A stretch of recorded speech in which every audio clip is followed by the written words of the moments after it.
All right, let's get right into it. We're going to talk about a huge paradox in cattle management, something that's really surprising and, honestly, often overlooked.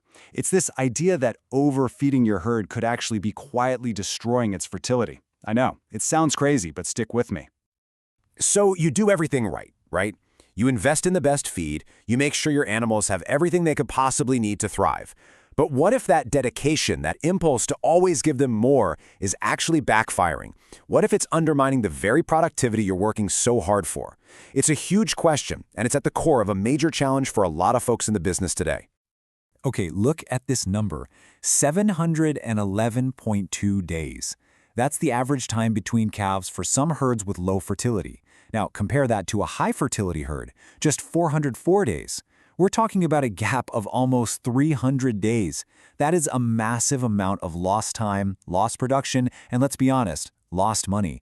And believe it or not, a really surprising culprit behind that huge number is a practice most people think is a good thing: overfeeding. So, let's dig into this. It really all starts with a common and very costly myth about how to feed pregnant cows. I mean, the logic seems pretty straightforward, doesn't it? You think, hey, more feed for mom means a bigger, stronger calf when it's born. And a lot of producers run with that idea. They just push more and more energy into their pregnant cows, especially toward the end. But the science, well, the science tells a completely different and frankly, a much more dangerous story. So here's the reality check. All the research pretty much confirms this idea is, well, it's just a myth. It's been debunked. The fact is, a calf's birth weight is mostly determined by its genetics. Shoving extra feed into the cow doesn't magically create a bigger calf. That potential size, it's already locked into its DNA. So you have to ask, right? If that extra feed isn't making the calf bigger, where the heck is it going? Well, first, it just builds up as excess internal fat inside the mother. Then, that fat starts to accumulate and actually narrows the birth canal, obstructing it. And the result of all that?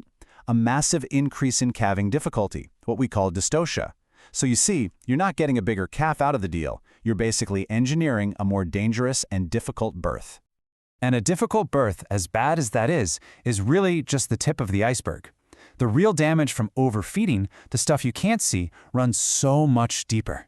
It's quietly sabotaging the cow's entire reproductive system from the inside out. Yeah, this overfeeding sets off a whole chain reaction of internal issues. We're talking about poor egg quality. That's a huge blow to conception right there. Then you've got major hormonal imbalances, a higher risk of metabolic diseases, and even a decrease in the signs of heat or estrus. That makes it way harder to even know when it's the right time to breed. So let's trace how this all happens. It really starts right here. A diet that's way too high in calories causes a big spike in insulin levels. You can think of this as the very first domino to get knocked over. Okay, so that insulin spike then triggers this whole hormonal mess. It messes directly with other really important hormones, like FSH. That's follicle-stimulating hormone. FSH is absolutely essential. It's what triggers a healthy egg to mature. So when insulin comes in and disrupts that process, you're damaging the entire reproductive system right at its source. And with her whole hormonal system thrown into chaos, the cow's body just struggles to get back to normal after giving birth. The end result is a delayed return to estrus. That means she's not ready to be bred again when she should be. Remember that crazy 711-day calving interval we talked about at the beginning? Well, this is one of the main things causing it. Okay, so if too much is bad, and obviously too little is also bad, how do we find that just right zone? You know, the Goldilocks principle. The answer is a really simple but incredibly powerful tool called body condition scoring, or BCS. BCS is basically just a visual scale, usually from 1 to 9, that helps you assess a cow's fat reserves. It's not complicated. A cow that's too thin, that's a problem. But a cow that's obese is also a huge problem. That sweet spot, that just right zone for the best fertility, is a score between 5 and 6, right at calving. That's the bullseye. And the difference in what happens next is just dramatic. It's night and day.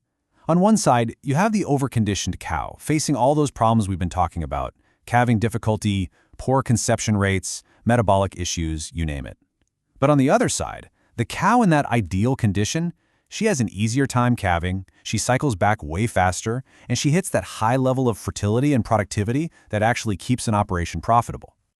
All right, so we know the goal. But knowing the goal is one thing, and actually hitting it is another. right? So let's talk about some practical, smarter feeding strategies to actually get your herd into that optimal zone. The real key here is to switch to a controlled feeding regimen. And let's be clear, this isn't about underfeeding or starving your animals at all. It's about being precise. It means giving them the right amount of energy at the right time and carefully adjusting their intake based on their specific reproductive stage, especially during that super critical period right around calving. Okay, now this is where it gets really fascinating. It's not as simple as just saying less feed is always better. Some research actually shows that a higher energy diet during the far-off dry period, followed by a more controlled, even slightly restricted intake right before calving, can seriously boost pregnancy rates. Just look at that, a 75% rate for cows getting about 90% of their energy needs pre-calving. It just goes to show that a strategic approach is so much better than a simple one-size-fits-all plan. And it's not just about the amount of feed, it's also about the type of nutrients. Fats, for example, are absolutely vital. They're the building blocks for reproductive hormones like progesterone. And certain fatty acids like omega-3s and omega-6s can be a huge help. But you're probably noticing a pattern here, right? Just like with energy, there's a tipping point. Too much fat can be just as bad and can actually harm the egg and embryo quality. It really is all about balance. Okay, so what does this all mean for you and your herd? Let's boil this all down into a clear, actionable checklist that you can use to manage a healthier, more fertile, and, let's face it, a more profitable herd. All right, here's your playbook. First, make body condition scoring a regular, non-negotiable part of what you do. Second, get away from that one feed for everyone approach and start using stage-specific plans. Third, pay close attention to the kind of nutrients you're providing, not just the quantity. And always, keep that target BCS of 5 to 6 for calving in your sights. Really, what this all comes down to is a big mindset shift, from just trying to pack on weight to strategically investing in the long-term health of your herd. And that really leaves us with one final, and I think, crucial question to ask yourself.